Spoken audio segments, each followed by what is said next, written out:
Bonjour à tous, un décideur de la finance pour parler aujourd'hui des nouveautés en termes de trading. Elles sont nombreuses. Alors vous avez vu depuis quelques années émerger le marché des CFD, Contract for Differences, ce qui permet de jouer et d'amplifier les variations des actions ou des matières premières ou des devises. Alors pour parler de ces sujets aujourd'hui, j'ai le plaisir de recevoir Florent Lemanac. Bonjour Florent. Bonjour Thomas. Vous êtes le responsable en France d'AvaFX, un courtier, encore un j'ai envie de dire, ils sont très nombreux sur ce marché. Qu'est-ce qui explique d'ailleurs cette folie autour des CFD ? Alors effectivement, depuis le 1er juillet, on a ouvert un bureau à Paris. Tout ce qui est forex... Parce que vous êtes irlandais d'origine. On est un courtier irlandais, donc une société qui existe depuis 2006. Ouais. Et c'est vrai qu'il y a un engouement sur le marché actuellement sur le forex. C'est vrai que c'est quelque chose qui est en train de se démocratiser en France.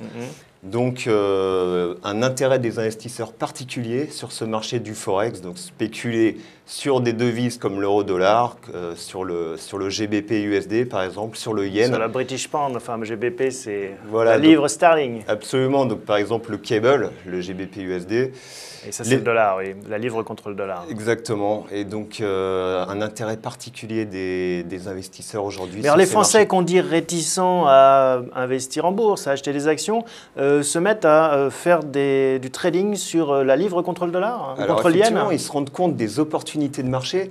Alors ça reste des marchés qui effectivement sont très risqués, ça va très très vite, des marchés. Oui, parce que mettre déjà en bourse, on a du mal à connaître le sens. Alors sur ces marchés de devises où il est compliqué finalement de comprendre toute l'information qu'il faut digérer quand on n'est pas professionnel, est-ce que c'est pas dangereux ? Alors c'est dangereux, c'est réservé à des personnes qui sont initiées. Par contre, les débutants peuvent se lancer sur ces marchés après des formations, après avoir fait des comptes de démonstration, des tests virtuels sur nos plateformes de trading qui sont effectivement très évoluées. Et donc bien comprendre tout ce qui est analyse technique, donc l'analyse des graphiques, mais également bien comprendre tout ce qui est fondamental. Donc effectivement, si une paire de devises évolue à la hausse par rapport à une autre, on va prendre un exemple sur l'euro-dollar, c'est effectivement qu'il y a des fondamentaux macroéconomiques derrière. Bon, alors chacun assume son risque. Vous lancez des aides justement pour faciliter le trading. Je pense à deux nouveautés, en particulier les ordres automatisés, c'est-à-dire des robots. En fait, ça existe dans les marchés, dans les salles de marché professionnelles. On fait des algorithmes et puis ça trade à votre place. Comment ça marche chez vous ? Absolument. Donc on a une plateforme dédiée qui s'appelle Ava Auto Trader. Et en fait, les clients finalement ne prennent plus de position par eux-mêmes. Tout est automatisé. C'est des automates qui passent les ordres. Alors comment je sais quels ordres vont être passés ou autres ? Est-ce que j'ai besoin de m'en soucier au fait ? Alors, on met à disposition des clients plus de 300 systèmes automatiques. Et en fait, le client, donc la personne finale, prend la décision d'aller sur une paire de devises ou une autre. Donc par exemple l'euro-dollar, le GBP USD, l'euro-yen par exemple.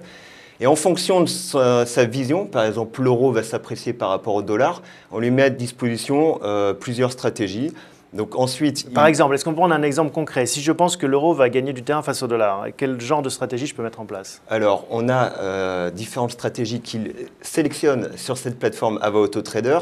Il peut voir les performances passées, donc le nombre de trades effectués par cette stratégie, le nombre de trades gagnants, le nombre de trades perdants, le maximum de risques pris par cette stratégie. Et en fonction du risque que ce client veut prendre, il sélectionne une stratégie qui est backtestée, comme on dit, qui a été testée depuis au moins 2 ans. Il n'a pas accès à ce qu'on appelle la boîte noire. C'est-à-dire, il ne voit pas comment est-ce que réagit ou se positionne la stratégie. C'est-à-dire, il ne sait pas si ça achète à 1,35 et vend à 1,36 par exemple. Ça, il n'est pas au courant. Donc, il n'a pas effectivement accès au programme final qui a été fait donc, par un programmateur qui n'est pas propre à AvaFX. C'est un programmateur, ça peut être monsieur tout le monde qui propose sa stratégie à cette plateforme AvaFX. Il n'a pas accès à ce programme.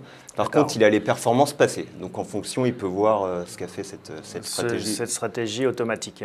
Voilà. Mais est-ce que ça ne multiplie pas encore plus le risque finalement, parce qu'on a le risque sur des marchés très volatiles et en plus sur des stratégies dont on ne comprend rien. On a vu le problème de la crise financière avec les subprimes où même les plus grands spécialistes, les financiers du monde entier en perdaient leur latin. Là, on met des outils, des voitures de course à disposition finalement de monsieur et madame tout le monde qui risquent finalement d'une sortie de route. Alors effectivement, ceci dit, ces stratégies placent ce qu'on appelle des stops.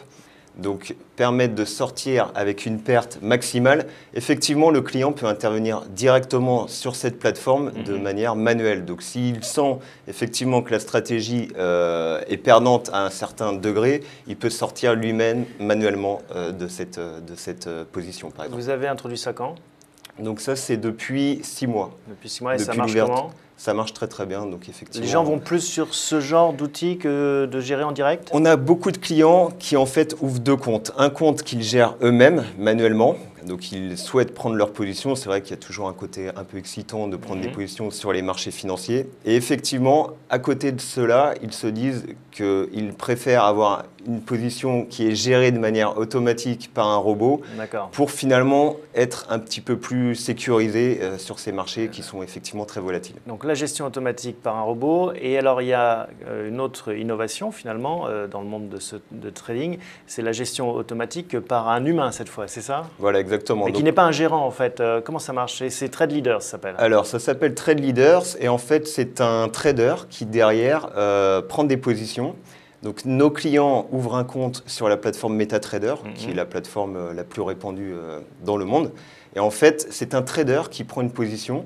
Donc contrairement à un automate, c'est une personne humaine, physique. Là pareil, on a son track record, on sait qui c'est. On a absolument toutes les performances passées par le trader. Ouais. Et en fait, on se dit, celui-là il est bon sur l'or par exemple, je veux répliquer ce qu'il fait. Voilà, exactement. À chaque fois que le trader va passer une position, en fait, l'ordre va se passer également sur la plateforme du client final.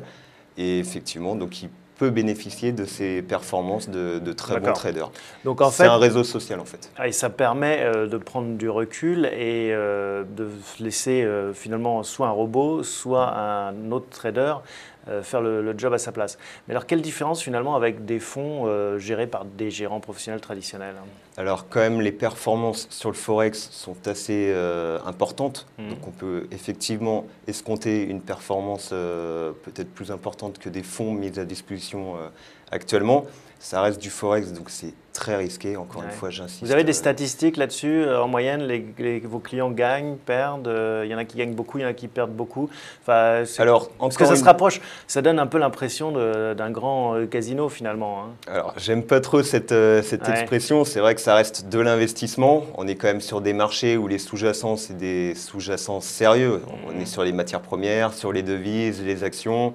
Et donc, j'ai des clients qui se débrouillent, on va dire, très bien sur ces marchés en sélectionnant tout simplement les bonnes stratégies ou les bons traders. Effectivement, un trader peut très bien fonctionner. Donc, c'est toujours le choix de la stratégie qui fait que ça fonctionne ou non. Il y a une prise de risque quand même. Alors, je le disais, beaucoup d'acteurs sur ce marché qui arrivent en France, notamment qui se développent en France. Après 6 mois en France, vous en êtes où, vous? Combien de comptes? Comment ça se développe? Alors, le nombre de comptes, on va dire que c'est confidentiel. Ça se compte en quel ordre? En dizaines, en centaines? Plus de 200 comptes. Ouais. À côté de ça, VFX, c'est un courtier qui est dans plus de 150 pays, avec plus de 150 000 clients dans le monde. On a plus de 1200 clients actifs français, donc actifs, des investisseurs qui passent des ordres tous les jours. Après, effectivement, le bureau est ouvert depuis 6 mois. On a des centaines de comptes d'ouverts tous les... C'est un marché qui va se consolider avec des rapprochements ou comment vous voyez la suite? Parce qu'on a vu ça dans la version 1.0 finalement de la bourse en ligne. Eh bien, les brokers étaient une cinquantaine, une quarantaine dans les années 2000 et puis 3-4 ont émergé, rachetés par des banques d'ailleurs. Est-ce qu'il va y avoir le même mouvement selon vous? Alors à mon avis, il va y avoir le même mouvement.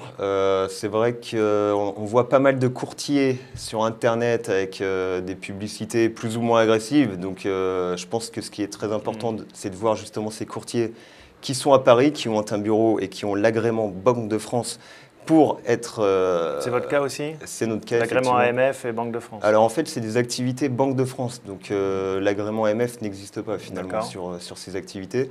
Donc effectivement, on est autorisé par le CECEI pour proposer du CFD à une clientèle française.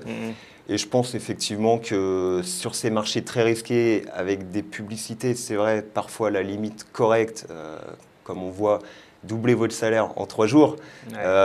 Moi, c'est vrai que je suis relativement contre, même totalement contre ce type de communication. Et donc, je pense que ça fait du mal à l'ensemble de la profession plus sérieuse. Ça reste effectivement de l'investissement, c'est très risqué, on met des produits où ça va très très vite, donc on peut gagner de l'argent effectivement rapidement, mais en perdre également très rapidement. Donc j'insiste beaucoup sur la formation et c'est pour ça qu'on a ouvert un bureau à Paris chez AvaFX. Pour faire de la formation aussi. Faire de la formation, on se déplace également dans le sud de la France pour ne pas rester dans un microcosme parisien et expliquer tous ces marchés-là dans le reste de la France. Merci Florent Lemanac, je rappelle que vous dirigez AvaFX en France, vous l'avez compris, hein, c'est le capitalisme, du risque, de la récompense, il faut savoir doser. Merci Thomas.